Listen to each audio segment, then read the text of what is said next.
1776 میں ریاستہائے متحدہ امریکہ نے برطانیہ سے اپنی آزادی کا اعلان کیا۔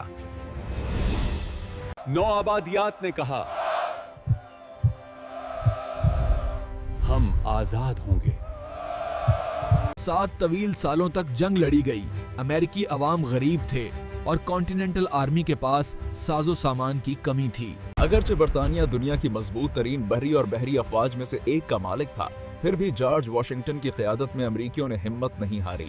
1781 میں یارک ٹاؤن کے مقام پر برطانوی فوج نے ہتھیار ڈال دیے اور 1783 تک آخر کار ریاستہائے متحدہ کو ایک آزاد قوم کے طور پر تسلیم کر لیا گیا، لیکن آزادی مکمل نہیں تھی۔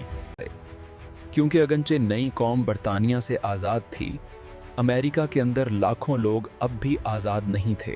غلامی آزادی سے بہت پہلے سے موجود تھی اور 1783 کے بعد بھی یہ بڑھتی رہی۔ شمال میں کچھ ریاستوں نے غلامی کا خاتمہ کرنا شروع کر دیا، لیکن جنوب میں یہ مزید گہرائی تک پھیل گئی، جسے کپاس کے کھیتوں اور ظالمانہ قوانین سے ہوا ملی۔ شکل حالات سے دوچار امریکہ میں ایک لڑکے کی پیدائش ہوئی۔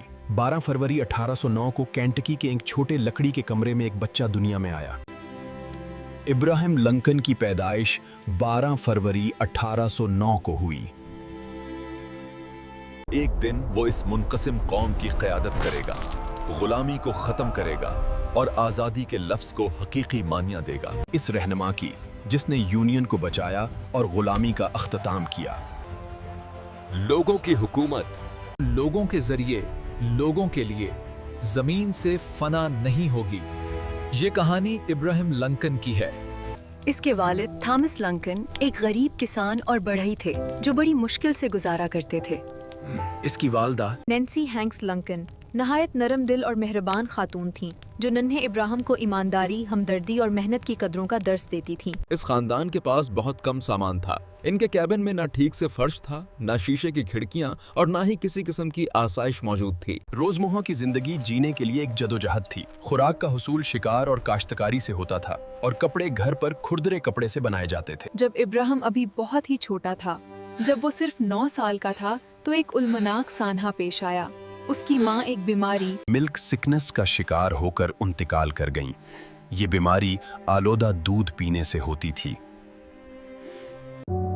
ماں کی وفات کے بعد ننھے ابراہیم کی زندگی جدوجہد سے بھر گئی۔ لیکن اس تمام درد کے باوجود اس کے پاس ایک قیمتی خزانہ تھا، سیکھنے سے اس کی محبت۔ آس پاس تقریباً کوئی باقاعدہ اسکول موجود نہیں تھا۔ کبھی کبھار ایک استاد جسے گھومنے پھرنے والا اسکول ماسٹر کہا جاتا تھا اس علاقے میں آ جاتا۔ کلاسیں لکڑی کے کیبن میں یا کبھی کسی کھلیان میں لگتی تھیں اور یہ صرف چند دنوں یا ہفتوں تک ہی جاری رہتی تھیں۔ ابراہیم کی پوری زندگی میں 1 سال سے بھی کم تعلیم تھی اور چونکہ اس کا خاندان غریب تھا، اس لیے ابراہیم اپنا زیادہ تر وقت کھیتوں میں کام کرتے، لکڑیاں کاٹتے اور زمان جوتے گزارا کرتا۔ اس کے باوجود لنکن نے ہمت نہیں ہاری۔ وہ پڑوسیوں سے کتابیں ادھار لیتا تھا۔ رات کو ہاک کی روشنی پاس بیٹھ کر بائبل، ایسوب کی کہانیاں، تاریخ اور قانون پڑھتا۔ جب اس کے پاس کاغذ نہیں ہوتا تو لکڑی کے تختوں پر لکھتا اور مشق کرتا۔ آہستہ آہستہ لفظ با لفظ اس نے خود کو تعلیم دی۔ غربت میں پیدا ہونے اور تقریباً کوئی باقاعدہ تعلیم نہ ہونے کے باوجود ابراہیم لنکن کی علم کی پیاس ایک دن ایک عظیم رہنما کی دانائی میں ڈھلنے والی تھی۔ اس کٹھن دور کے بعد ابراہیم کی زندگی میں ایک روشنی داخل ہوئی۔ اس کے والد نے دوسری شادی کر لی اور اس کی سوتیلی ماں سارا بش جانسٹن خاندان میں محبت اور فیلسٹیشن لائیں۔ انہوں نے ابراہیم کو اپنے حقیقی بیٹے کی طرح سمجھا اور اس کی مطالعے سے محبت کی حوصلہ افزائی کی۔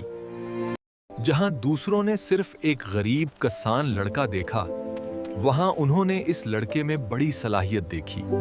وہ اکثر کہا کرتی تھیں، ابراہیم دوسروں سے محتلی تھا، وہ سیکھنا چاہتا تھا۔